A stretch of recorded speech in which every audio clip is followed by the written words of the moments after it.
The laughter came before the words. Sharp laughter. The kind that slices through a room and leaves no place to hide. It echoed across the marble lobby like glass breaking, and for one frozen second, every head turned toward the same spot. Toward the man standing by the elevator with the mop bucket behind him and a small white envelope shaking in his hands. Samuel felt the sound hit his chest before he understood it. He had worked in this building for 7 years. 7 years of early mornings and late nights.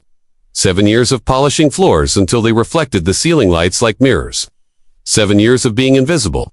But now, suddenly, he was the center of the room, the wrong kind of center. His palms were damp. His throat burned. He had not planned to speak. He had not planned to be seen. He only wanted to leave the letter somewhere quiet, somewhere private, somewhere safe. The woman stood near the security desk, surrounded by suits and silk and quiet power. Evelyn Hart, CEO.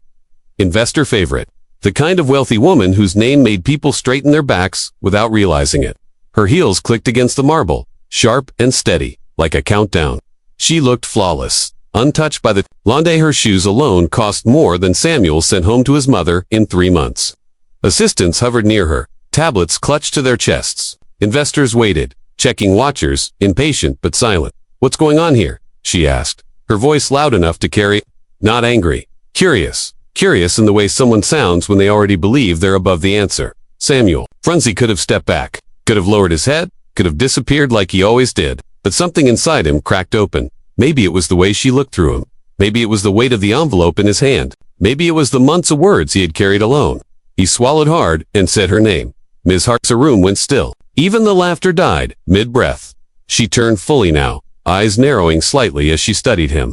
For a moment, there was nothing on her face. No recognition, just polite distance.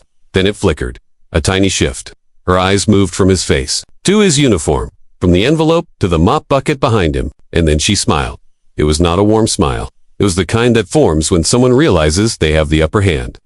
The kind that makes people flinch even before the words come. Kiaz, she said, tilting her head. Do I know you? Samuel. Heart pounded so loud, he was sure everyone could hear it. He nodded once. I work here, he said. His voice came out quieter than he wanted. I clean the East Wing. Nights? Sometimes mornings. A few people shifted uncomfortably. Someone cleared their throat. Phones that had been raised moments earlier lowered slowly, as if sensing something was wrong. And why? Evelyn asked, her tone still calm. Still controlled? Are you standing in my way holding an envelope? The words he had practiced vanished. All that remained was the truth. I just wanted to give you this, he said, lifting the letter slightly. It's important. Her eyes flicked to the envelope. White, plain, handwritten. She understood immediately. What everyone else was already guessing. The air thickened with anticipation, with judgment, with the quiet thrill of watching someone fall out of place. She said softly, then louder, so no one could miss it. This is about that. A few nervous laughs rippled through the group. Samuel felt his face heat up. I didn't mean to, he began. She raised a hand, stopping him mid-sentence. Let me be clear, she said, her voice sharp now, cutting through the space between them. You clean floors, you empty trash. You don't stand in lobbies holding love letters for women like me. The words landed hard, each one precise, measured, designed to sting. Silence swallowed the room. No one moved. No one spoke. Even the elevators seemed to pause. Doors, half open, waiting. Samuel stood there, every muscle locked, as if moving would make it worse. His fingers tightened around the envelope. He could feel the paper bending, crumpling. His chest ached, but he refused to look down, refused to shrink. Evelyn reached out and took the letter from his hand. For a brief moment, their fingers brushed. Her skin was cool, detached. She did not look at his face as she turned the envelope over once, as if weighing it. Then, without opening it, without reading a single word, she walked to the nearby trash bin. She dropped it in. The sound was small. A soft paper thud against plastic. But to Samuel, it sounded like something breaking beyond repair. There, she said, brushing her hands together lightly, as if wiping away dust. That should take care of it. She turned and walked away, heels clicking again, already speaking to an assistant about the next meeting. The investors followed. The moment was over for them.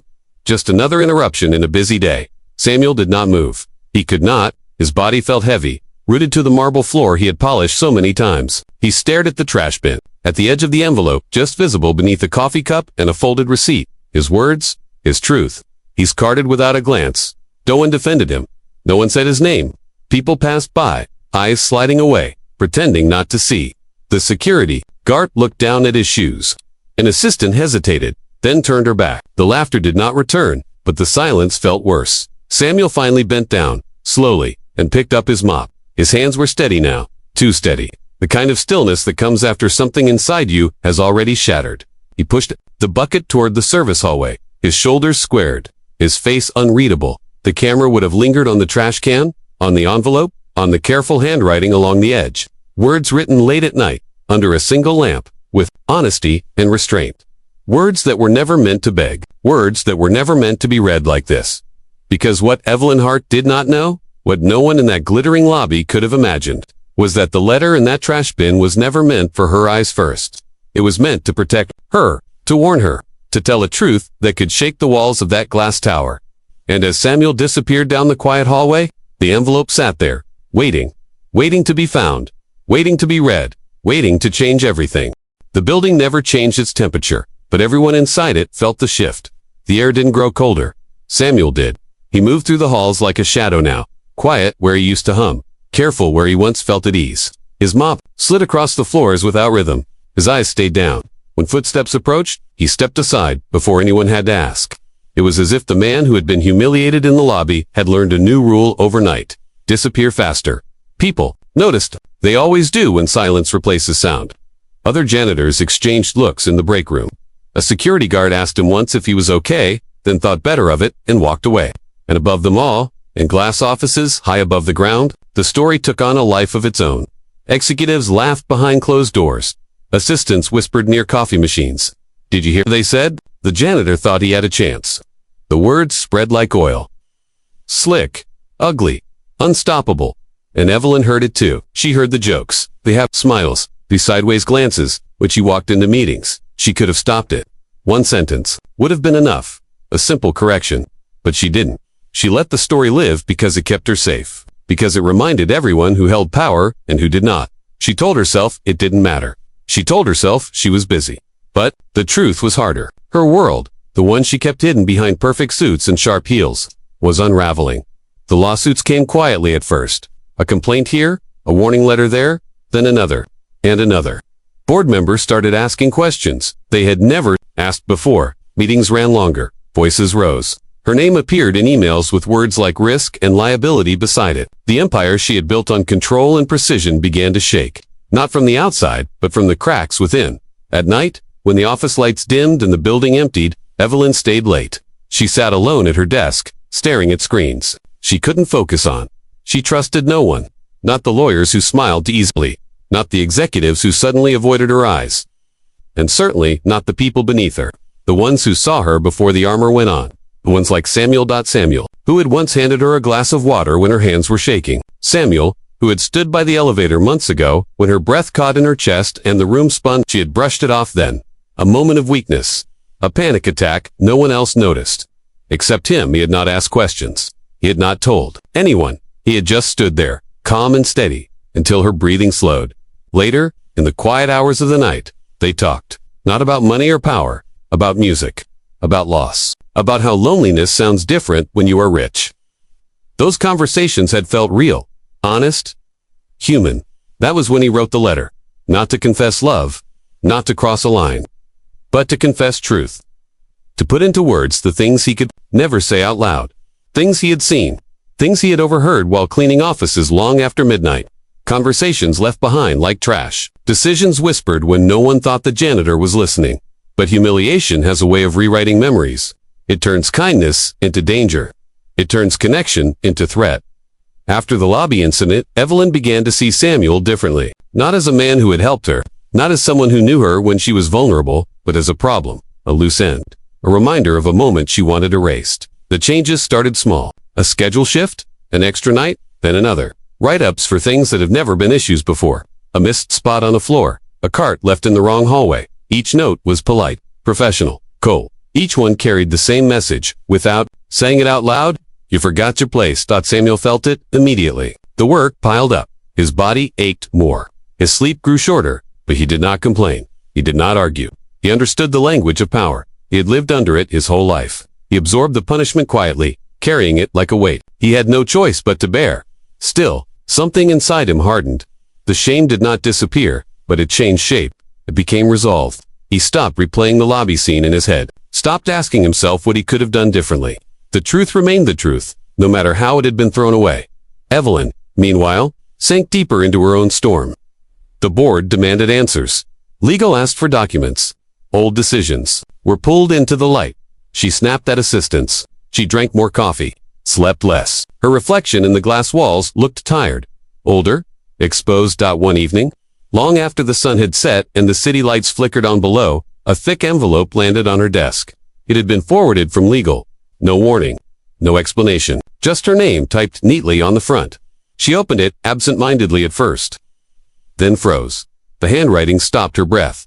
Careful, measured, familiar. Her eyes scanned the page, then went back to the top. The words blurred as her heart began. £2. It was the letter, or rather, a letter, the same tone, the same letterhead Samuel used for character references. Only this time, it was not addressed to her. It was addressed to a case file. She read on, her face draining of color. The letter detailed things no one was supposed to know. Meetings held after hours. Documents left behind.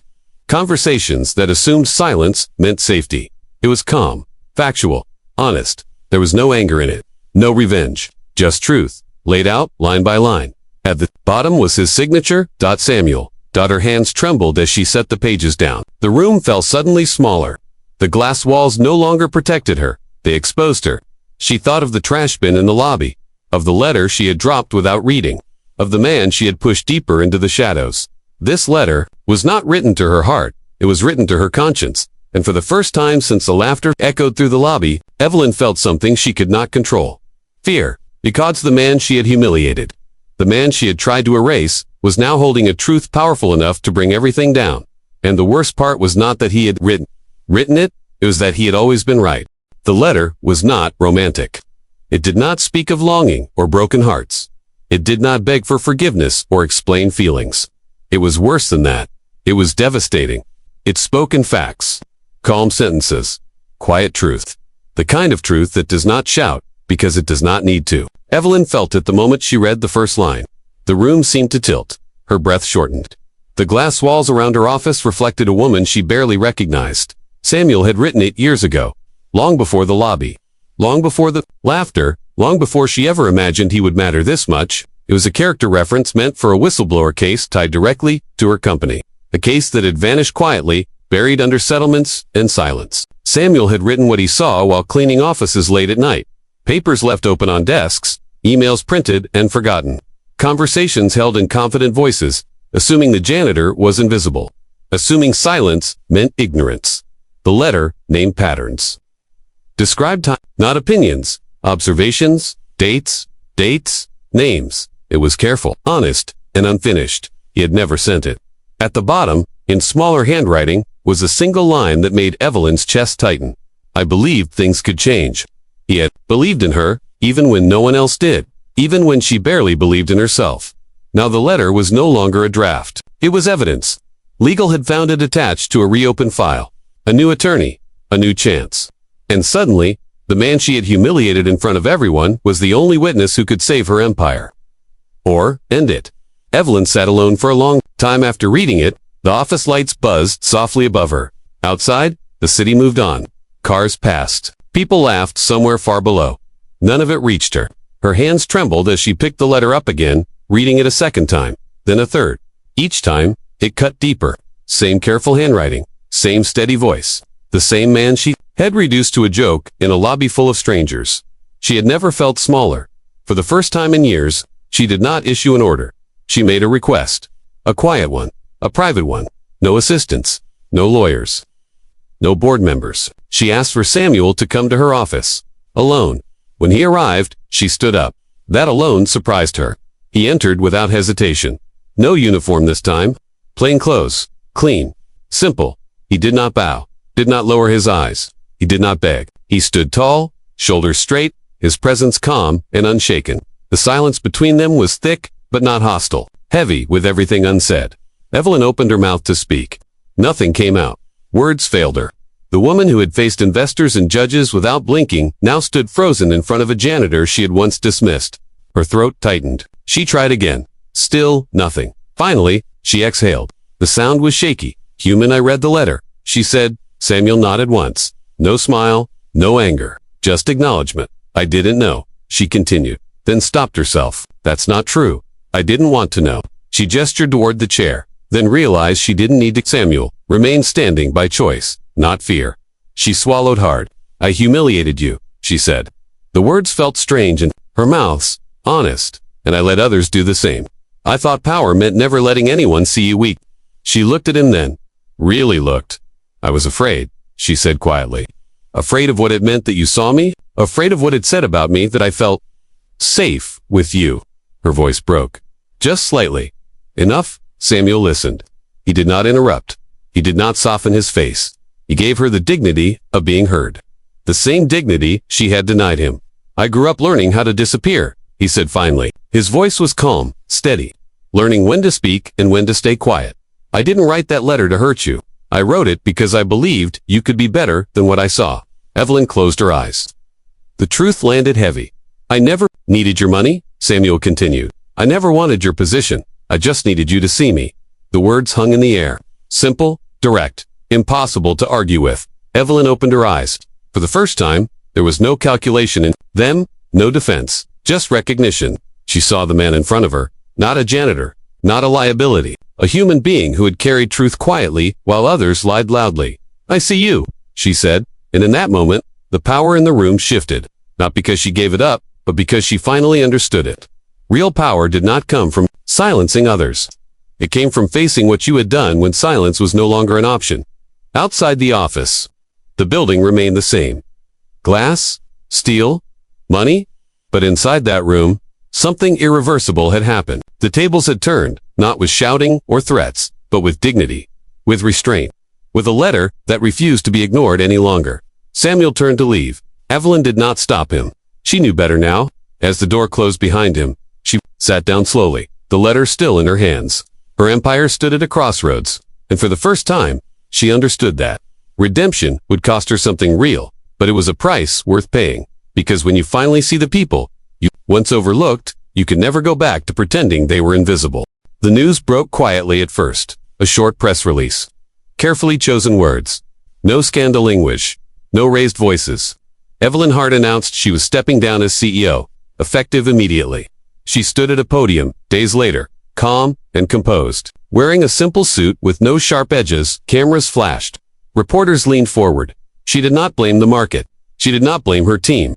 She did not hide behind legal phrases. She spoke slowly, deliberately, as if every word mattered now. I was reminded, she said, eyes steady, of what integrity looks like when no one is watching. She paused. The room leaned in, by an employee whose name I won't share, but whose courage changed mine.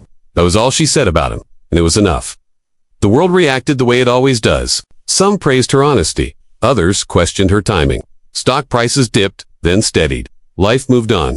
But inside the building she once ruled, something had shifted for good. The silence was different now. It wasn't fearful. It was thoughtful. Conversations were quieter. Meetings shorter. People looked at one another instead of past one another. Samuel watched the press conference from a small break room television, standing beside a vending machine that hummed too loud. A few coworkers glanced at him, then away. No one said his name. They didn't need to. He felt no triumph, no relief, just a deep, steady calm. The kind that comes after a storm has passed and you realize you're still standing. The offers came. Quickly lawyers, consultants, quiet meetings in neutral rooms, compensation packages, confidentiality agreements, comfort wrapped in careful language. They wanted to thank him. They protect him. They make sure he stayed quiet. Samuel listened politely. They refused all of it. I don't need your money, he said again, the same way he had said it before. Calm, clear, I just want dignity. They didn't know what to do with that, so they gave it to him. His file was cleared. The write-ups disappeared. His schedule returned to normal. An apology came, handwritten, from HR, not a form letter. Real words. His coworkers treated him differently now, with respect, with care, not because he had power, but because they had seen what truth could do. Months passed. The seasons changed outside the glass walls of the building. Winter turned to spring. Sunlight softened. The marble floor Samuel once polished in silence. He still worked there for a while. Not because he had to, because he wanted to finish what he started, to leave on his own terms. One afternoon, long after Evelyn had left the company, they met again. Not in an office, not in a lobby. In a small cafe across the street where no one recognized either of them. No titles, no assistants, just two people sitting across from each other at a small wooden table. They did not pretend the past hadn't happened. They did not try to rewrite it. They spoke honestly about fear, about pride, about how easy it is to confuse control with strength.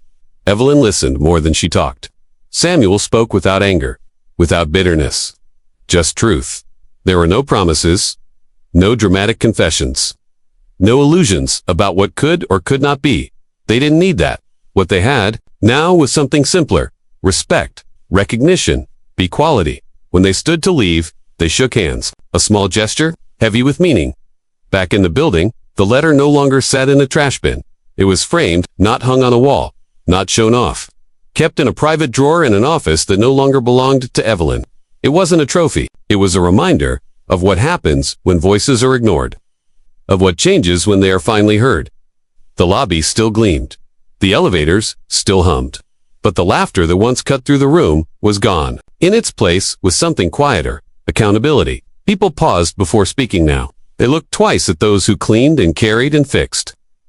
They understood, finally, that silence does not mean absence. The lesson was never about romance. It was never about a wealthy woman and a janitor crossing lines. It was about respect. About seeing the humanity in someone long before you need their truth to save you. True power is not the ability to humiliate someone who cares about you. It is the courage to face yourself when you realize you were wrong. To step down instead of doubling down. To listen instead of laughing. And sometimes, the people we overlook every day, the ones we assume have nothing to offer, are the ones holding the truth that can change our lives forever.